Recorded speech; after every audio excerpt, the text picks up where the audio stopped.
I'm interested to hear what you got to talk about tonight, man. What's good? All right, man. Once again, bud, it's just good to be back. Time to get the work in. It's a new year, so everybody ought to be pumped up to get it going. So what I'm going to talk to you guys tonight about is about this video. It's a 3-piece video that my wife bought me for Christmas because I've always been the type of guy to where I feel that a person could never get enough information. It doesn't matter how good you think you are as a producer, as an artist. It's always more knowledge out there that you need to learn. And a lot of times on the show we've talked about books. Well, this here is a video, and it's by a guy, a great engineer, a legend in the game by the name of Alan Parsons. Just to give you some things about what he's done, he's worked with the Beatles on Abbey Road, just to name a album that everybody's heard of the Beatles. One of the major albums that he won a Grammy for was The Dark Side of the Moon by Pink Floyd. If you as a person that loves music has not heard that album as an engineer or as a producer, you're really slipping on your shit. So you really need to check those albums out. But this guy right here he's a very smart guy, very innovative guy when it comes to engineering and when it comes to just how to look at production and things of that nature. Some of the things that he talks about on the CD, and I'm just going to run, like I said, it's 3 parts, and I'm going to run through some of the things that he has on the CD. First, when it comes on, it's just like an introduction to recording. And then he goes on in the second chapter, the second part of the video, where he starts to talk about studio acoustics. And we talked about that on the show, too, how important it is when you're doing music on how you need to have a controlled sound so you can actually get a clear understanding of what you're listening to. Then he goes into talking about microphones. He talks about consoles and controllers. He even talks about digital audio and computers. I like to think when he talks about monitoring, when he talks about the different types of monitors and different ways you need to monitor your music. He goes into MIDI. It even talks about EQing, and with the EQing, it was very cool the way he described it, and the way when it comes on, he gives you an example of where he's standing out by an ocean and he's talking, and you can actually, the thing I like about it is good sound as well, like everything that you're hearing is true, and he gives you good explanation.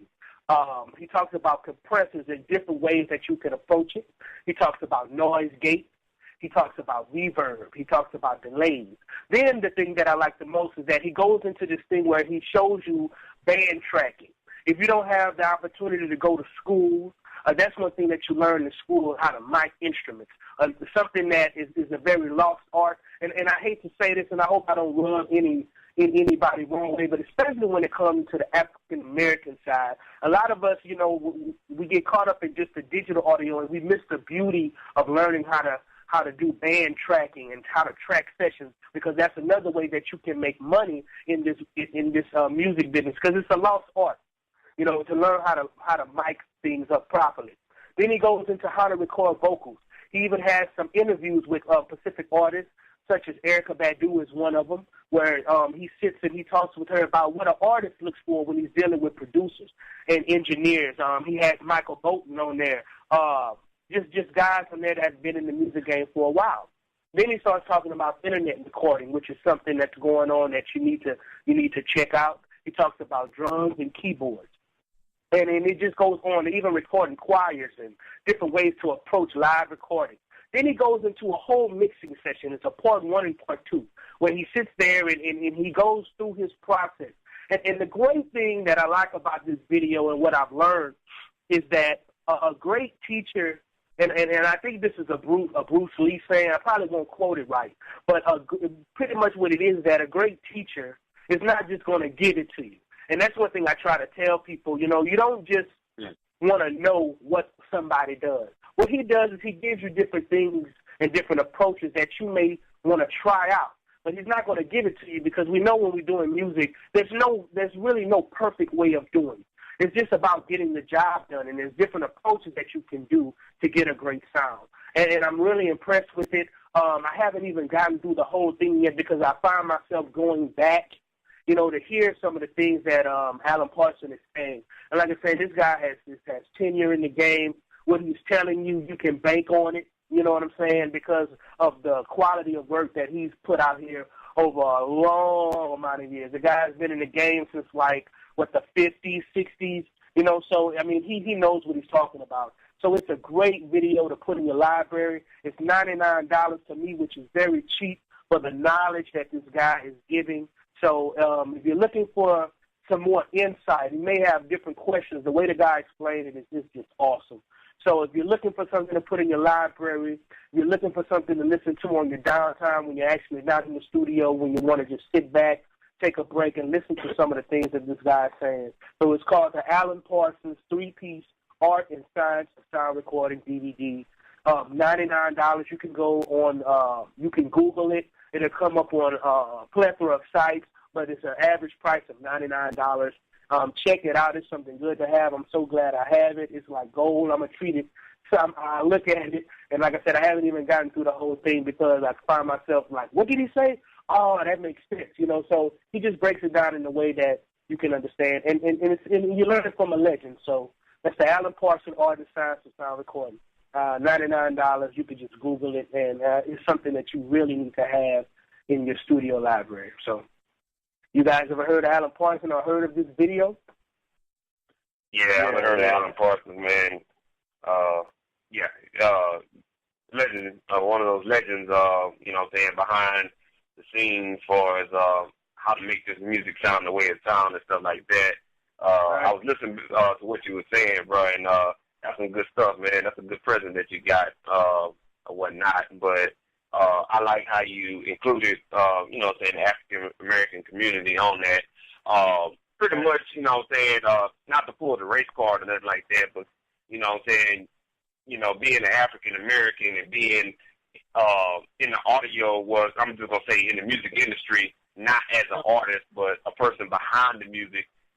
Right. Most people just, they bypass it and they just look at the, want to be a beat maker side of it. Folks, let me tell you something. There's too much. Right. An African American has his own lane when you start learning those techniques that Trey talked about. You know what I'm saying, as far as the miking techniques and stuff like that. There's so many jobs out there that's not filled by us. You know what I'm saying? Again, I'm not putting no race card, but if you want to get far in the music industry, and it starts today, what you're hearing right now, because if you want to take it far, you want to be just a beat maker, you want to be the next big thing, you need to learn almost everything in the music industry when it comes to audio production and mixing engineering, because, you know what I'm saying, you just don't want to be an average producer or a beat maker. Try to strive to be the best, you know what I'm saying? If not, create your own lane and stuff like that. But there's many guys out there, Alan Parsons. Another guy is, I forget the name of his name, Dave Pensado. If you don't know that guy, you need to look him up. YouTube him. He got videos on YouTube, and that's another guy he's awesome. He's an older Caucasian guy, but you believe it or not, he mixed a lot of African-American music. The Dream sends all of his sessions to this guy. So anything you hear about The Dream, that old man does it. And so it lets you know that if you get this knowledge, this education about audio production and the engineering side of it, you could be in your diapers as an old man still making stuff happen. You know what I'm saying? So start off on 2013 with that note. You know what I'm saying? That's some good stuff right there, man. That's an awesome segment. That's all. That was us. Yeah. Yeah, I've heard of him as well, man, and you know, kind of piggyback off of what Rich said and what yourself said as well is, you know, the whole starting mindset of a lot of producers is, oh, I'm gonna just do rap, you know, I wanna make beats like this person, I wanna make beats like that person, and that's as far as it goes, and this is something, in my opinion, far bigger than that. It's all about really expanding upon your craft, and that's one of the good things about the DVD that you were talking about, and Alan Parsons in general. If you step out of the whole rap genre, I mean, there's a lot of different music out there that can influence you to maybe experiment or mix a little differently. Because, you know, rock and alternative is mixed down a whole lot differently than hip-hop music and rap music is. Right. So, I mean, you can definitely get a lot from that video. And just on the side from that as well, just learning more about the craft in general, because it's more money besides making beats. We talk about it all the time. I mean, this is the whole staple of this show, that you possibly get jobs working at arenas for athletic events or something, working the sound for that, you know, or doing something for the movies, what you know, however that may look. So yeah, you know, good stuff, Trey. Word, bro. Just to add before we take a break, the thing I like the most about it, and with any literature, like I said, once you start to learn about where we come from and what used to be, it helps you to understand what's going on now, and it makes it so much easier when you approach the new style of music that's going on now, because the thing that never changes is the basics, you know, and that's what he teaches. The simple way, like when he's showing you when he's doing the mixing part 1 and part 2, the way he approaches the stereo field, you know, and just his explanations on it and the way he listens. And it's just, like I say, it's not about doing it like they do. It's because they're not going to tell you that. No, I mean, I'm not going to sit here and just tell you everything that I do. You know, if I do that, then I really don't care about what I'm telling you. You know what I'm saying? And I just love the idea of teaching people how to think when they're doing this music. And that helps you to create your own lane. When you learn about what used to be and what is now, you can put those things together and create your own lane instead of trying to be a copycat. Because that's one thing we preach on this show all the time, that all three of us just do not accept, you know, people being copycats. And like I said, I enjoyed the video, and I've only gotten up to the 4th chapter, you know, when he was talking, the chapter about EQing, and it just, you know, I thought I knew some stuff, but the more you learn, the more you understand how much you don't know. You know what I'm saying? And so never think that you're the it. Even the top-notch guys stay studying. So never think you're there, because with music, it can just go and go and go and go. You know, it never stops. So just pick it up, man. It's just it's an awesome video. And we are back with the Producer's Corner. Big Rich, take the floor. Go on, people, man. Welcome back to, you know, Producer's Corner, New Year and everything like that. Got 5 things I want to go over with y'all for the new year to help you get a better workflow out of your setup for the new year. You know, saying, as y'all know, you know, saying, when it comes to, you know, saying, getting out your product, and what I mean by that is your music. You know, saying, you want to make sure that you get, you know, saying, very swift results. So I'm gonna share 5 things with y'all that can help y'all out or whatnot. Number 1, you know, saying, you want to make sure that you know your tools. What that means is you might get a little gear crazy or software crazy, plug-in crazy, or happy. You know, saying, having a lot of options and the right tools is very important, but however, knowing how to use them is more important. So, you know, saying, just because you got all the plugins in the world doesn't mean, you know, saying, you got to use every one of them in every song. You know, saying, stuff that you know how to use very effectively and keep at it. You know what I'm saying? If you mix the song down and it comes out perfect because you did such and such and such, use X, Y, and Z. Number 2, take time to organize.